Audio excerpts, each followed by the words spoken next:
we see as the narrative unfolds, when we were in the Midbar, Hashem provided three things for us: the man, the bear, and now the Yaakov. Now the Yaakov were initially provided, the clouds of glory, which encircled us, we're engulfed in it, protected from all the elements. Because humanly, it was impossible to survive that kind of environment, just because of the elements. Based on psukim, it's not only the question of the heat, there were snakes and scorpions, and all types of, just the terrain wasn't really capable to travel on, either because of its incline, the level of slope, the rocks, many things. The clothing they wore never wore out. The clothing they wore never had to be laundered. Miraculously, being engulfed in this environment, naturally, the clothing were cleaned. The clothing grew on their bodies as based on psukim. Like an animal, its hide grows on its body. That's the way the clothing grew on their bodies. Then there was the mon. David Melch refers to the mon as lechem abirim. It's the bread of the abirim, of the powerful ones. What does that mean? That the mon really was, as the Ramban explains, what are the malochim, what are they sustained by what? By the ziv hashchina. The radiance of God sustains the angels. It's purely spiritual. The mon was the exact same makeup. It was the ziv hashchina. It was the radiance of God, except it was materialized. It was a material form. It's something which was totally spiritual, and as a result of that, that's the reason why it was absorbed in the inner organs. There was no waste to it.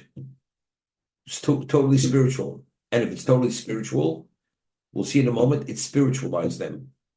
Food, which is earthy, has a certain negative side to it.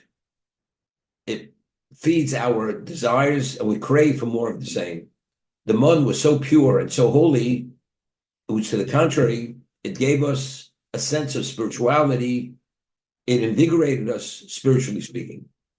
The bear shel Miriam, the wellspring of Miriam, although it was water, that water also provided, it was miracle water. That water also spiritualized us. It was that special tonic, spiritual tonic, that when we drank it, it sustained our, not only physically, but also it touched our neshamos, our souls, that also gave us a sensitivity to spirituality, as we'll see in a moment.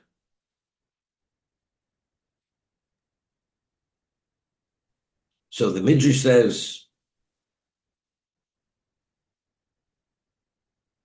he kept us in the desert for 40 years. We went in circles. Omer HaKadosh Baruch Hu, Im ani molichon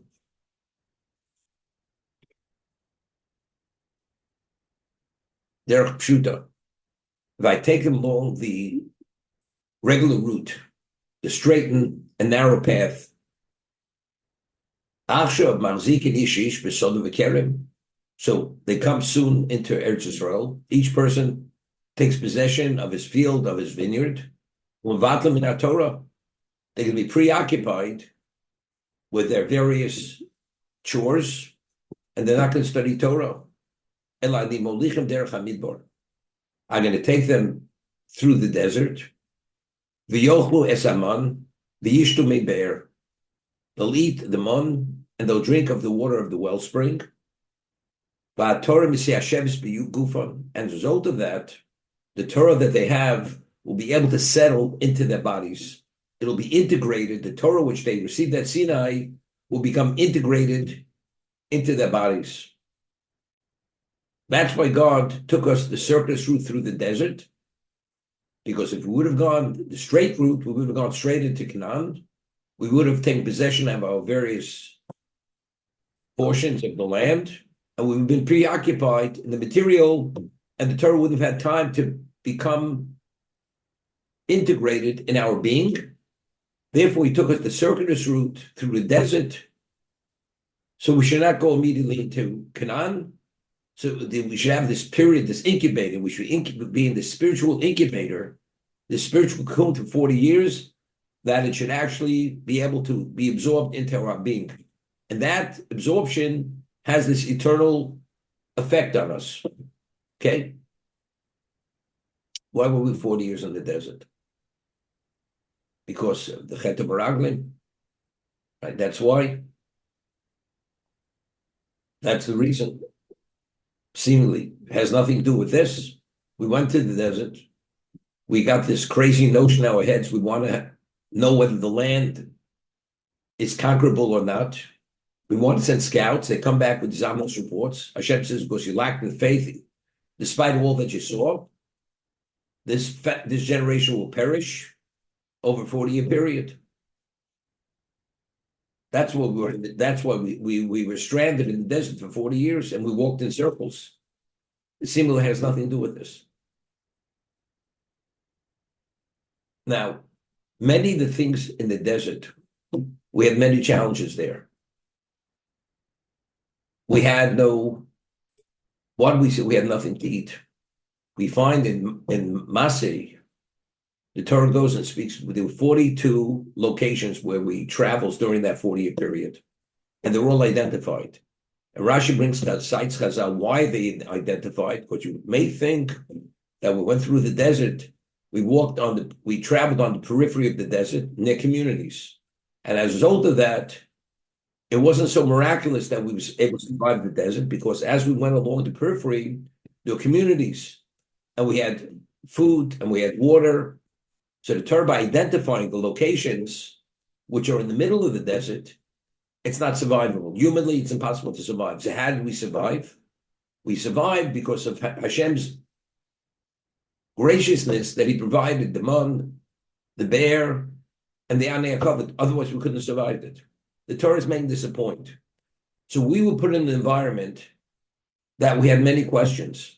And because of our precarious situation in the physical sense, all kinds of questions entered our minds. How are we going to survive it? What are we going to eat? What are we going to drink? How we can continue? So he took us through the desert. That was the setting of all the challenges, and we failed the challenges. If he would have taken us on the direct route, we wouldn't have had these questions. It's only because he took us through the desert, that's the reason why we had these questions. But why do he want to give us these challenges? Because he knew the choices we would make, the choices will fail. And therefore, we're going to be stranded and we'd be wandering for 40 years. And as a result of that, what's going to be the end result? Because you're going to have the mun, and you're going to have the wellspring, and you're going to have the clouds of glory, and you're not going to be distracted with the physical activities of your vineyards and your fields. The Torah will be able to be absorbed and settled into your being. That's what it's about.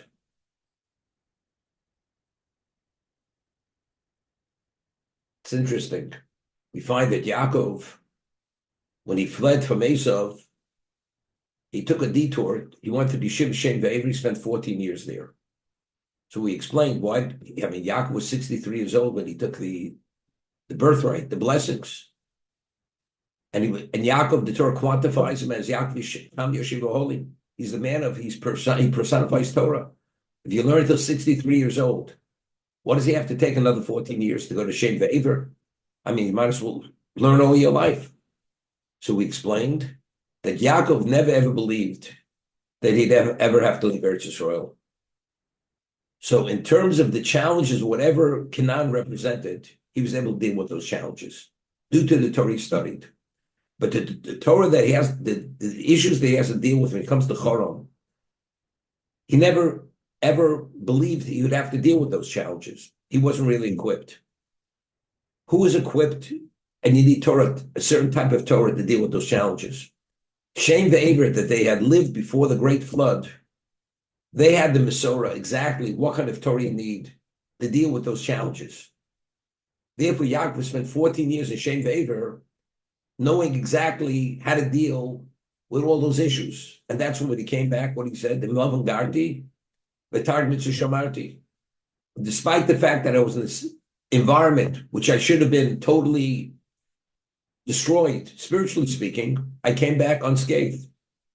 In love and Garti, V'tar mitzvah shamarti, V'lo b'marti masif, I wasn't even influenced to any degree. I had no interest in it. Why?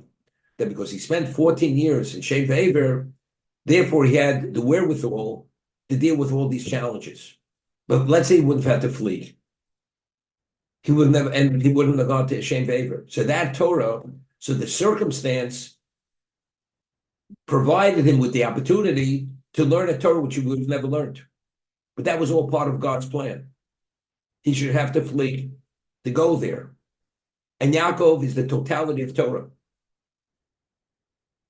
And therefore, as the Ramban explains, that all the challenges that we have throughout Golus, it's because of Yaakov is the patriarch of Golus, because he spent all the years, and what he went through, no other patriarch went through. And he had the wherewithal, therefore we have the ability to survive the various exiles because of Yaakov Avinu. So the reason why God took us through the desert was because those challenges can only come about in the desert, those questions we have. And God knew we would fail. And because of that, we have to wander for 40 years. As a result of that, we remained in the spiritual cocoon environment for 40 years, absorbing the Torah through the man, through the bear, through everything else, without any level of distraction. But if they were so spiritualized by the man, why did they need why was their physical needs, why did it overtake them and ask for real food later on? They said, first of which generation complained about? They said, we've had enough. It was in the 40th year. After that generation, that was meant to die, they all died. This is the new generation. This is the generation that ultimately went into Eretz Yisrael. You mean they complained about the food? They're the ones who complained that they're going to die from the food. They're the ones. This was in the 40th year. Lechem HaKloker. This is the new generation. The so-called the pure generation. Mm-hmm. And they're complaining. So we explained then, besides, we find that Hashem does not associate his name even with the Avos HaKadoshim as long as they're alive. Why? Because until the last moment of anybody's life, you have choice, and you can do a turnaround. So Hashem refers to himself as Elokei Avram, Elokei Yaakov, and God forbid the last moment they change their direction. So it can't be. How can Hashem say, I am the God of this person if he turns out to be a heretic, a denier of God's existence? Therefore, Hashem only allows his name to be associated only after they passed away. We're talking about the Ovos HaKadoshim. Until a certain point, they were the Merkava, they were the location of the Shekhinah. No matter where you're at, you always have that susceptibility or vulnerability to the Yetzer Hara, and he could put his hook into you. He could put his fang into you. Therefore, and I always said, whenever there's a watershed moment, at that moment, there's always a kitru, there's always a prosecution. We're about to go into Eretz Yisrael. What happens? That's when the problem arises. He always throws the monkey wrench in there. They start complaining. We're still susceptible to the Yetzer Hara. We still have an evil. As long as we're alive, we have an evil inclination, regardless of where you're at. We find that Yosef hears that his father's not well. He immediately takes Ephraim and Menashe to receive a blessing, to receive a bracha. All of a sudden, Yaakov has a lapse. He can't get the bracha. So it says Yosef prostrated himself and prayed, he was Vakish Rachmin, that the Shekhinah should come back to Yaakov, that she be able to bless Ephraim and Menashe. And after the Shekhinah came back, he said, Ephraim and Menashe Keruvim Shimon Eli. Then he established Ephraim and Menashe, these should be tribes. But what happened a moment before that? Yaakov has a lapse of Shechina. Why? That's a watershed moment. Ephraim and Manasseh are about to be established as tribes, which has to do with the destiny of the Jewish people, which is at a certain level. At that moment, there's a problem. There's a kitchur. Yosef has to prostrate himself in Vakish Rachmim. He has to supplicate Hashem for Rachmim, that the Shekhinah should come back, that Yaakov should have that attachment, that his bracha should have that value, that Ephraim and Manasseh could assume the status of tribes. So whenever you find there's this transition to a level which impacts on the destiny of the Jewish people, there's always that Yitzhara, that interference trying to prevent it. Avram going to the Akedah. Even finally, he succeeded. And finally, he sees the ram. What happens? The Torah reveals to us, where was the ram? It was caught besvach, in the thicket. Why? So Chazal tell us, the ram was running towards Avram, and the Sultan didn't allow the ram to come to Avram because the Sultan didn't want that Avram should actualize his feelings in the ram. Because whatever he would have done to Yitzchak, he's doing in the ram to give it that special value. Sultan didn't want. It would have taken on a different level of value. He wanted to prevent it. He did not succeed. Avram, despite that, took the ram, and when he slaughtered the ram, did the service, it was identically as if he would have done it to Yitzchak. As a result of that, therefore, it has that value.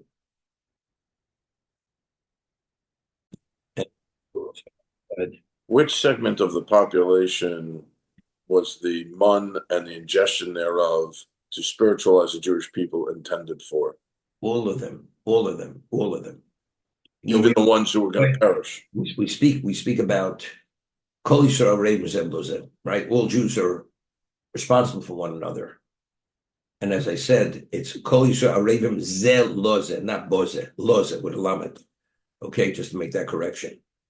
Now, we learned that Ramak, Moshe Rabbeinu writes in Talmud Torah, the mitzvah v'ahavta l'recho kamocha, that every Jew has an obligation to love his fellow Jew.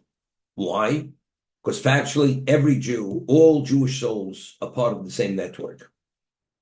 And what one does, it impacts on the other Jew.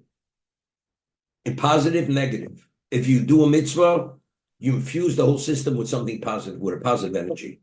One fails, you introduce this virus, this spiritual virus, which actually it impacts negatively in the whole system. That's the whole concept. All Jews are connected. So from Sinai onward, we took on a whole different persona, or reality, called Klal Yisrael. We had different souls. Our souls, there was a metamorphosis in our neshamos. So even though the Jews no longer lived, but those neshamos, those souls are part of the eternity of Jewish people. So when those souls were infused and took on that new dimension of holiness and absorbed it to that degree, even till today, we're beneficiaries of that. We're still beneficiaries of that because we're still part of that. Because there's a continuum of the Jewish people, whether you want to say we're Gilgulim, we're reincarnated, but everybody's part of it. It says every Jewish soul that was ever meant to come to existence was at Sinai. And Hashem brought us those souls into existence at different moments throughout history, throughout existence. But every neshama had that original exposure to Hashem's presence at Kabbalah Torah. And in terms of the actualization, the involvement of the study of Torah or the environment, whatever it was, every neshama is linked to every neshama. Therefore, we're all beneficiaries of whatever happened during that 40-year period.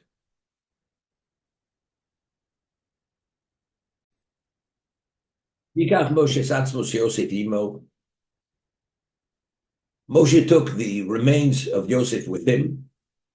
Because he had adjured the Jewish people, saying, Pokot Yivkot, Elokim Estem, God will remember you, acknowledge you. The Torah makes it a point that who took out the remains of Yosef? Moshe Rabbeinu. We're talking about that. Why did Moshe take out the remains of Yosef, as it says? Because that was a prerequisite to the Gula, to the Exodus, to redemption. Unless you take out his remains, you don't leave Egypt. That was a prerequisite. All the Jews knew this. or let's say the leaders, the Zakanim, we speak about the Zakanim, the elders, they knew this. So if they all knew it, why was Moshe the only one to be occupied with taking out the remains of Yosef or searching for it? If you look in the Midrash, nobody knew exactly where Moshe was buried. What did the Egyptians do? The Egyptians knew that the Jews cannot leave Egypt unless they take Yosef with them. So what did they do? When he passed away, they took a bronze casket, and they put him into it, and it weighed tons, made with concrete, and they sunk it to the bottom of the Nile, the Nilos. And they figured after all these years, there's no way to retrieve it. And as a result, the Jews are stuck there forever because they cannot leave Egypt unless they take the remains of Yosef with them. So the Gemara says, the Medrash says, when it was time to leave, nobody knew where it was, where the remains of Yosef was. Where were they? So Serach Bash Osher, that was Yaakov's granddaughter, she's the one who informed Yaakov that Yosef is still alive. She sang a song because telling him directly would have been too much for Yaakov to deal with. And because of that, she lived hundreds of years, Serach Bash Osher. And they called her the old tante. She was the tante. They called her auntie. So Moshe Rabbeinu went to her and says, could you tell me where are Yosef's remains? And she's the one who revealed whether it was in the Nilos or it was hidden away in one of the crypts of Egypt. So Moshe Rabbeinu goes, he writes on a piece of pottery, Bechor Shor. He's referred as the Bechor Shor, and he writes the name of Hashem on it, and he throws it into the Nile, and he says to Yosef, Yosef, we're leaving. Either you come up or we're leaving. We fulfilled our obligation. This cask that weighed tons under all the silt, all of a sudden rises to the top. Moshe Rabbeinu takes out the casket, takes it out, and that's the Atzmos Yosef. It was a miracle or the Medrash says that he was in this crypt and it was buried in a wall, in a cave, and he says to Yosef, we're leaving. Either you come or we're leaving you behind. All of a sudden, that casket, the wall started to shake and it cracked, and Moshe knew exactly where to take it from. I mean, nobody else was occupied with this. Why was Moshe the only one occupied with this? What about the rest of the Jews? We're talking about 600,000 men above the age of 20. Many of them was a Canaan. We're not talking, they were ordinary Jews. They were the Levium. Why is Moshe Rabbeinu only occupied with this? So the Medrash quotes a pasuk from Mishlei, that Shlomo says in Mishlei, in Proverbs, Chacham lev yikach mitzos, that only the one who has the wise heart is he the one who takes the mitzvah. What does that mean? Where were the rest of the Jews? There was a mitzvah before they left Egypt. They should borrow ish me'Yisrael, isha me'Shchento, each Jew from his fellow, and each woman from her fellow person, their valuables, their personal effects, the gold and silver, whatever they were supposed to take. That's what they were busy with. Moshe Rabbeinu was busy with this. Everybody else was busy accumulating wealth. That's Moshe Rabbeinu. When he left Egypt, he didn't leave with any wealth. All the other Jews left because they borrowed. They left with tremendous wealth. Moshe Rabbeinu did not have wealth. Why? Because he was occupied with what? Locating the remains of Yosef. But why did Moshe Rabbeinu choose that and not choose everything else? He wasn't distracted. So the Medrash says, because Shlomo says, because Chacham leiv yikach mitzvos. Because one who has a wise heart, he's the one who takes the mitzvah. That's why he was not distracted, and he made a choice which was the right choice. But factually speaking, but if you know that we can't leave unless we take the remains of Yosef, and that's going to be the impediment. You can have all the gold in the world, you're not leaving Egypt with it. You know, you're locked in the prison cell with all the wealth. What's it worth if you can't leave? But Moshe Rabbeinu was the only one. Now, Chazal tell us, Ezel Chocham Haros Hanolad. Who is the wise man? Haroes hanolad. It doesn't say Ezel Chacham hamevinis hanolad. The one who understands the ramifications of the present. He's roeh. What's roeh? He sees. We say seeing is believing. When you see something, it's reality. We have millions of people leaving Egypt. And now there's a question. Is somebody going to tend to the remains of Yosef? He said, is it possible that nobody among the millions of people, nobody's going to attend to it? It's going to be attended to. So if that's the case, where do you gravitate to? You gravitate to borrowing the gold and silver. Moshe Rabbeinu understands. The probability is he's probably not going to be left behind. That's probability. That's what we rely on understanding. But if you're a chacham, you're rosa nova. The reality is there's nothing impossible. And if that ever is left behind, we don't leave. So because Moshe Rabbeinu was the chacham, chacham lev yikach mitzvos. Moshe Rabbeinu had the chacham, he had the wisdom of the heart. And they say chacham rosa nova. He saw it as fact. There's no way he was going to take a chance, and therefore he's the one who attended to the remains of Yosef, which no one else did, because everybody relied on. It's impossible. It shouldn't be taken care of. It's impossible. Impossible doesn't mean it can't happen. Moshe Rabbeinu was a reality. For everybody else, it's a probability, or beyond a probability, but it's not a reality. Therefore, the Torah makes it a point. Who took the remains of Yosef? Moshe Rabbeinu. Yikach Moshe Satzmos Yosef. He's the one who took it. Nobody else had that foresight or sight, I should say, that foresight, seeing the reality of what it means Yosef not leaving Egypt. Rabbi, what was? You say in Hallel, Vayar Hayom Vayonos. When the sea saw, it fled. Right? We say in Hallel, Vayar Hayom Vayonos. So the Medrash asks, what did it flee from? So it says in the Medrash, when it saw the remains of Yosef, it fled. And that's when it split. Why? Because it says when the mistress tried to seduce him to commit adultery, it said she grabbed onto his garment, vayanos, and he fled. Just as Yosef fled, because he knew that if he stays for a moment, the desire for this woman would overtake him, and he understood the only way to deal with it, he has to flee at the moment. So identically, meter connected meter, measure for measure. So naturally, you succumb to that kind of temptation. That's how overwhelming it was. But he fled because he knew that's the only way he could deal with that, not to commit adultery. Identically, when the sea saw, naturally the sea flows as it flows. But when it saw the remains of Yosef, who was Vayanos, it also fled, and that's why it split. That's the Medrash. That was the Midah Keneged Midah. Okay. But Yishu Sukkos, they traveled from Sukkos, Vayachnu be'esom, B'tzei Midbar. They camped in Esom at the edge of the desert.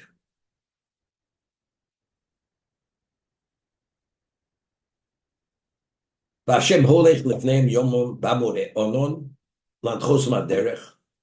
Hashem is going before them with a cloud, a pillar of cloud, to direct them, to lead them on the way.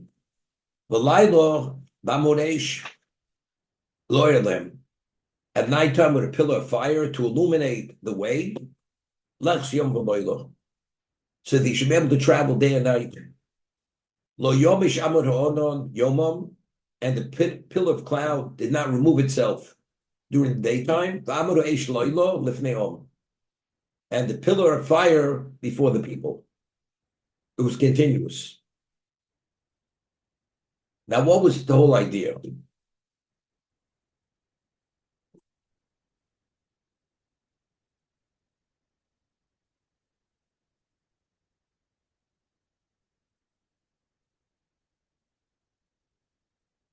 So Rashi over here at Chaf Aleph says,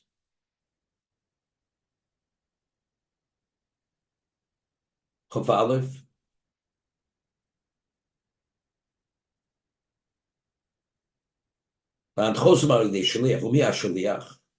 who's the agent of God to lead the Jewish people? Amor Onon. V'HaKadosh Baruch Hu Hashem himself has this cloud, which is the agent of Hashem, leading the Jews during the day at nighttime.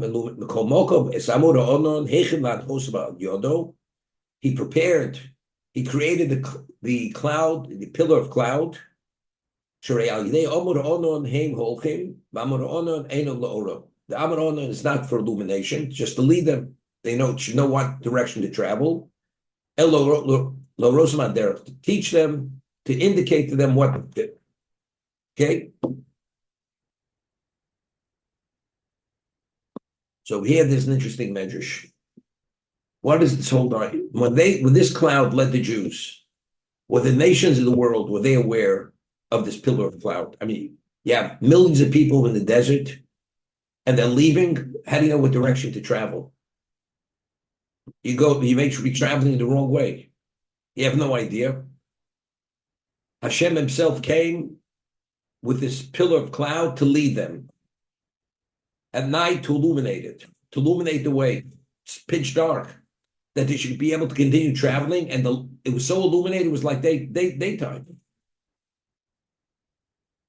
The nations of Canaan, were they aware of what was going on?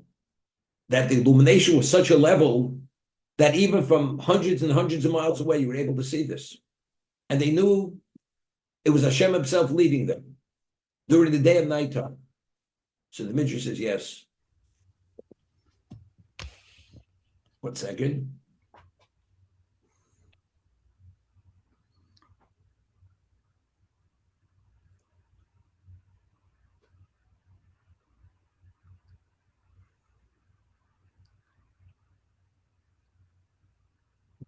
Hashem holech lefneim yomam. V'lo kfar nema alo es hashamayim v'soretz ani molech. V'omei meluch aloretz kavodo. Matam Hashem holech. God himself is leading us. He's going before us. Lodia is very important. Lodia chibas Yisrael lefnei umos. Because he wants to make known his love for us before the nations of the world. Yeah? Lodia chibas Yisrael lefnei umos. Kedei sheyinugu ben kobod. So the nations of the world should treat us with respect. If God demonstrates and reveals his love for us at this level, the purpose is that the nations should treat us with honor. Not only don't they treat us with honor, but they put us to death with the most gruesome level of what? Of murder, with the ultimate level of cruelty. Le'inyan Kainu Omer v'kvartis kol hagoyim horatem et alem eko shofot v'nishpati imam shom al ami v'nachlos Yisrael asher pizu b'goyim. Ultimately, at the day of judgment, God will gather all the nations, and he will judge them, the Jews who are dispersed throughout among all the nations, in terms of what they did to us. Ultimately, there's going to be a day of judgment, and the nations are going to be judged, because knowing who we are and how God valued us, and despite that, they murdered us throughout the generations. It doesn't say they'll be judged because they were involved in whatever they did, idolatry, adultery, whatever it is. They're going to be judged. The condemnation is because of my people and my portion, Yisrael. And to what degree will he bring judgment upon them? Mitzrayim l'shlomo. Egypt will be desolate. The Edom lemidbar shmamatia, and the Edomites will be turned into a desolate desert. That will be the level of judgment, because rather than treat us with respect, they destroyed us at a level, they pulverized us. And at that moment, Yehuda will be in Yerushalayim forever. In Nikesi dom lo Nikesi. Yeah. And I will avenge the blood which I haven't avenged. When Hashem will dwell in Zion, climbing the building of the third Beis Hamikdash, this vengeance will be taken against the nations of the world. They'll be condemned and judged for what they did to us throughout the ages. Of course, but when did Hashem reveal initially his love for us and the way he valued us? by leading us through what? Through the desert with the pillar of cloud and the pillar of fire. Rabbi, I was going to say, Tell us when the sea split, Kriyas Yamsuf, the whole world was aware of Kriyas Yamsuf. When the plagues came upon Egypt, the whole world was aware. And they asked the question, why have they changed? in the history of existence, Hashem never displayed his omnipotence to the world. He went public. Why did he go public? Because he wanted to show the world what he does for the Jewish people, he does for no one. Until now, nobody tampered with his special son. But because they went and they abused his special son, his prince, therefore this is God's reaction to what they had done. So the whole world was aware of it. The whole world was aware of it. What do we need the cloud to tell the world exactly to what degree he values us? Right? He already displayed it through the plagues, through the Kriyas Yamsuf. The whole world, it says, when the sea split, every body of water in the world split. It was only the Yamsuf split. Every river, every ocean split in the world. So the whole world was aware of it, wherever they were. So why did it have to be displayed through the pillar of cloud and the pillar of fire? If you remember the Chinuch had said, Hashem never puts anybody in a position where you can't see it in a way where you don't have some degree of choice. As irrational as you may be, and you should see it correctly, you always have an escape route not to see it correctly. And he gives the example, the Chinuch. By the splitting of the sea, it says, what was the precursor? There was a fierce wind blowing all night. And all of a sudden in the morning, the sea splits. So the Chinuch says that if a person wants to attribute the splitting of the sea to the fierce wind, he could attribute it. But if the sea would have split immediately, it would have been obvious. It's the hand of Hashem. But if that's the case, God is taking away the choice from the human being. You're forced to believe it's God. So he always gives you that little bit of distraction to see it wrongly, because he always wants you to maintain some level of choice. That's the Chinuch. Okay? By all the plagues, there's always a way to see it wrongly. If the pillar of fire is traveling at night with us, illuminating, and the pillar of cloud is leading us during the daytime, there's no way to see it other than Hashem is leading us. Hashem is displaying his love for us, that he personally is leading us through the desert during the day and at night. The others, here there's no distraction. This is only to put us on the pedestal. The other thing, there's a way to see it, you never know. They deserve to be punished, whatever way to see it. But this fact, in terms of the love, for us, there's no ifs or buts, that's what it is. And he says, and despite that, rather than honoring us and revering us and esteeming us, they murdered us in the most cruel way. And ultimately, there's going to be a day of judgment. Just that. He had said that previously it spoke about one's obligation to serve Hashem.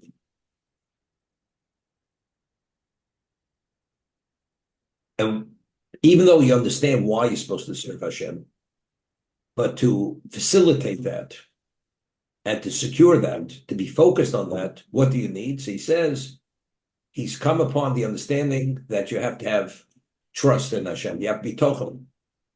And the tremendous values, if a person has trust, both on the spiritual level and on the material level. And that's what he goes to explain. Second paragraph. V'toloso v'toroso. What is the value? What is the benefit if you trust Hashem regarding within the context of Torah? What's the key in life to be able to succeed? Yeah, first of all, you have to have focus. You should not be distracted. If you're distracted, immediately that's an impediment. Mehen menuchas nafsho bitchono elo kovetz borach. You should have tranquility, and you should have full trust in Hashem. That's what you have to have. Moshe Eved Chayv D'Vtoch Al Adonai, as the slave has fully relies on his master. He's the provider. If you don't rely on Hashem, that means you rely on others. And a person who puts his trust in someone other than Hashem, your faith in someone else, as a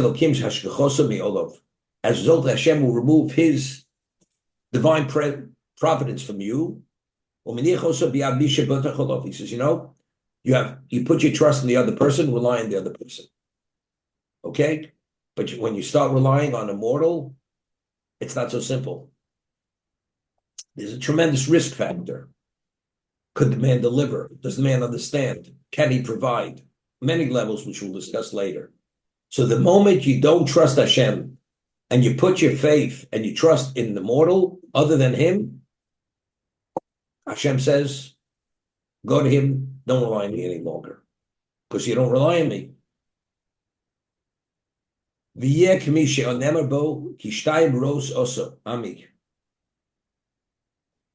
It's based on what the Navi says. My people have done two evils.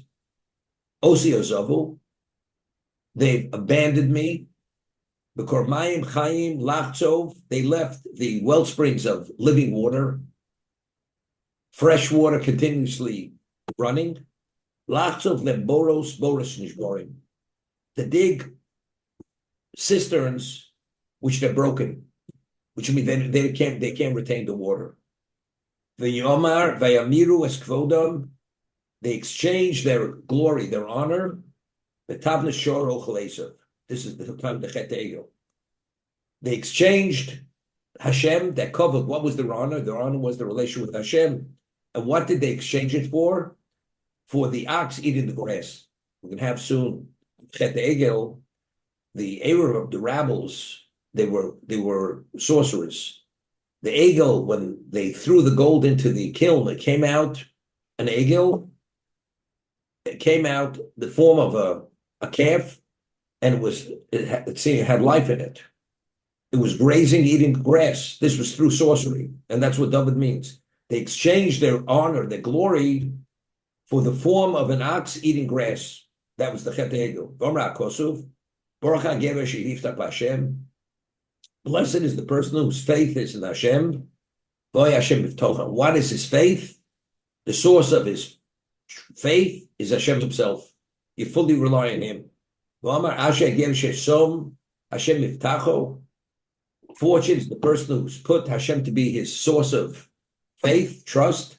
And he did not turn to the heathens, and those who speak falsehood. And that person is mentioned by Yosef when he said to the Sarah Mashkim, remember me and mention me for those two words. He quotes this pasuk that because he put his faith in the heathen, as a result of that, he spent another 2 years in prison. Cursed is the man who puts his faith in man. The sum bosses row. And his flesh is his arm, and from Hashem he removes his heart. Okay, so we see you turn away from God, he's not your source any longer. Hashem says go there. And when you go there, automatically you're cursed. For two reasons. Firstly, the human being can't deliver. Secondly, Hashem's going to teach you a lesson. That if you leave the wellspring to go elsewhere, you may learn the hard way, where you're going to fail there over there.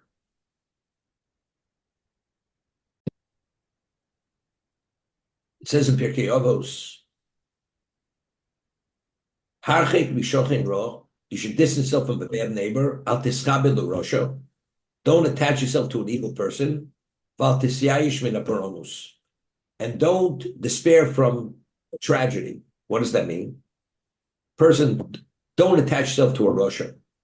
You have a Rosh, a person's evil, and he has the Midas touch. Whatever he does, he succeeds. And you say, look, I want to have a relationship with that person because if I want to succeed, I'll have a relationship with him. He's a rainmaker. Al Tisyash Min Aparonus. don't despair from tragedy, meaning this man, he may be riding high now. He may be top of the mountain at this moment. But ultimately, there's going to be a day of judgment where Hashem's going to take this person down. And if you're attached to him, you're going to go down with him. So therefore, the Mishnah says, we'll give you good advice. Don't attach yourself to the evil person. Attach to him, his predicament. Ultimately, you're going to be a victim of his predicament. Therefore, don't attach yourself. But again, if a person has faith in Hashem, that's Hagever She'iftach Ba'odom. Cursed is the person who attaches up to the human being. Once you detach it from Hashem and go there, you're going to a place you never know to that person. So, Rabbi, I've just been thinking about something that is not so obvious to me. When we talk about the Chet HaEgel, I think it's black and white.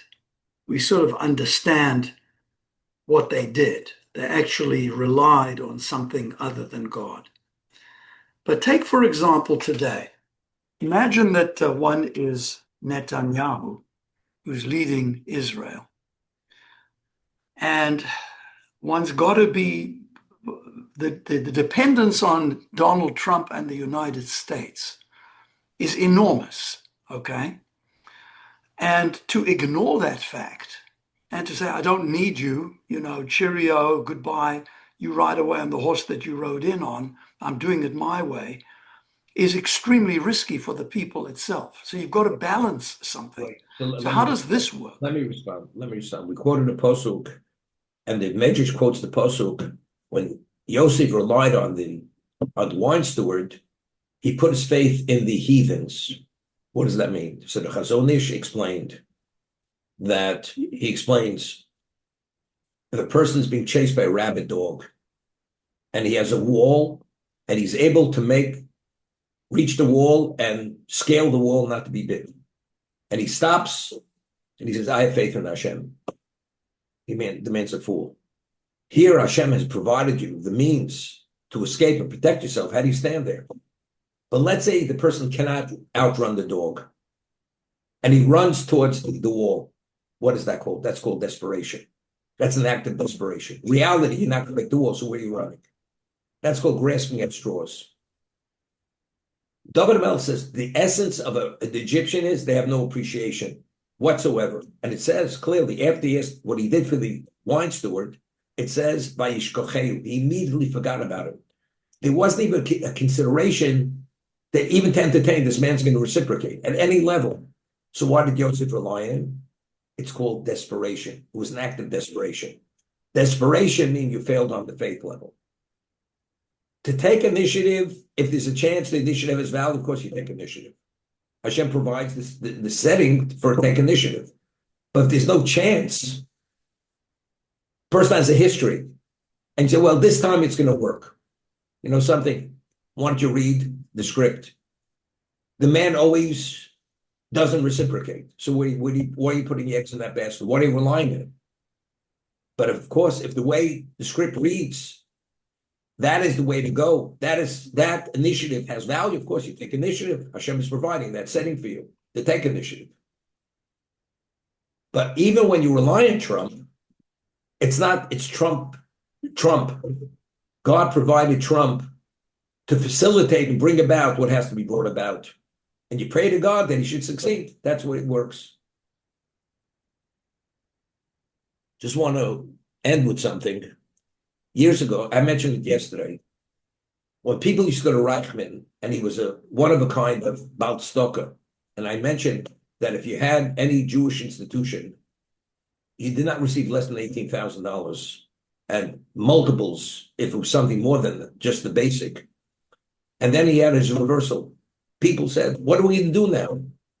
Reichman is not able to support the way he did. What are you going to do now? And until now, what did you do? Was it Reichman? I mean, thank God that it was a Reichman. So now you have to pray to God, he should provide. But if Reichman is the main source and not Hashem, it's a problem. So even though you speak a good game, God knows exactly what's in the heart of every person. Who are you really relying on? Him, and Reichman's only the facilitator, or Reichman is the one and God happens to be that He could have prevented it from happening. And as I said, only Hashem knows. And Therefore, so God just judges. take David's question one step further. So Trump is Trump, okay? The alliance with the evangelicals. Put it this way. Let me explain with evangelicals. Certain things, there's a halacha question. Halacha question. You know, there was a tshuva, a response written by Rav Moshe Feinstein, Zecher Tzaddik Livrocha, in the 50s.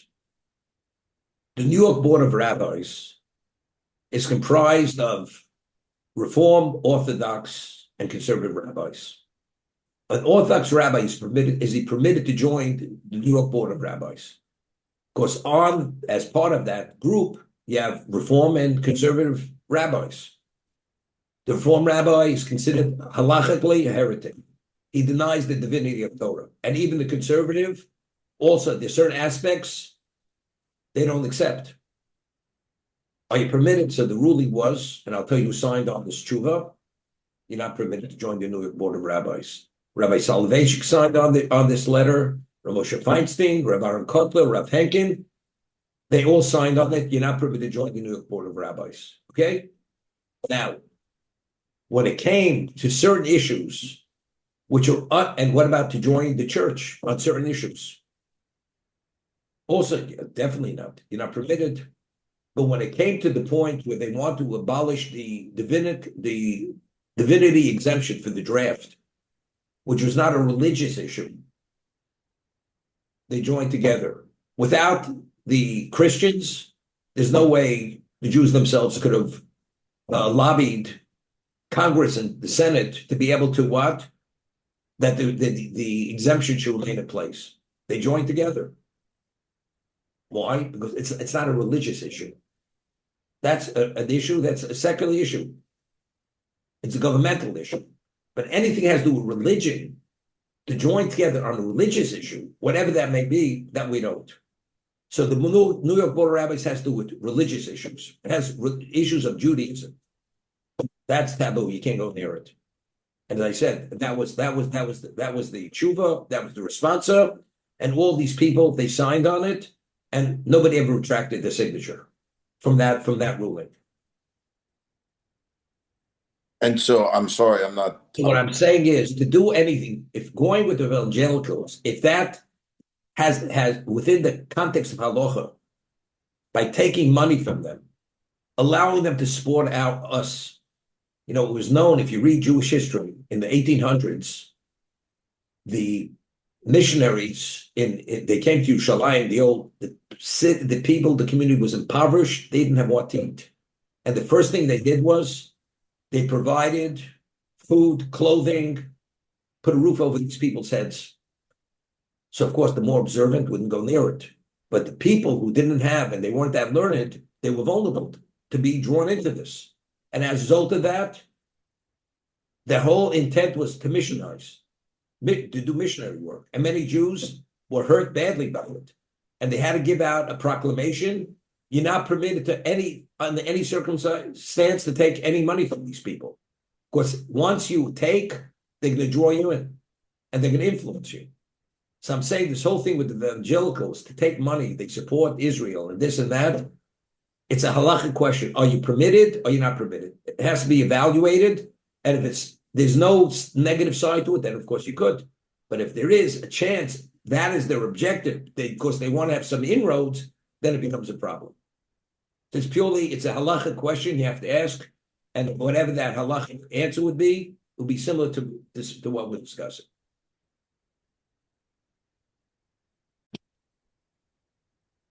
What am I doing here?